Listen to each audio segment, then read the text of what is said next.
Huge news for the Cowboys, the NFL, and the fantasy world, as Ezekiel Elliott has been suspended 6 games for violating the NFL's personal conduct policy.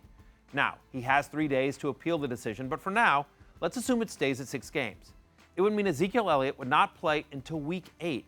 Remember, Cowboys bye week is Week 6, so in a 13-game regular fantasy season, Ezekiel Elliott would miss over half the year. Let's put some numbers to this. Per our ESPN projection, Elliott is projected at 19.1 fantasy points per game. So a loss of 6 games, about 115 total points. If you go by just ESPN projections, that would drop him all the way to running back 19 between Ty Montgomery and Frank Gore. That's a bit low for me. I currently have him as running back 16. I'm okay taking him late in the third round or round 4. Remember, Le'Veon Bell missed 4 games last year and was running back 3. Melvin Gordon missed 3 games. He was the 7th best running back in fantasy. Now, does this mean Dak Prescott gets a boost because the Cowboys will suddenly start slinging it? I don't think so. Cowboys still going to pound the rock. Over the last 3 years, no team in the NFL has rushed for more yards than the Dallas Cowboys.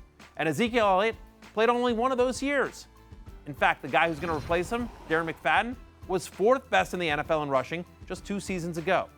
And Elliott's line performed better. He got 3.1 yards per carry before first contact compared to McFadden's 2.7 the year before. In other words, the line getting even better.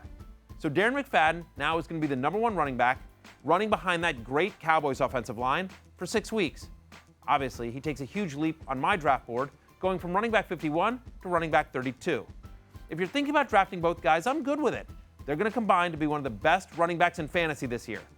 But be ready to reach for Darren McFadden. And if you draft Ezekiel Elliott, remember, McFadden a must-own.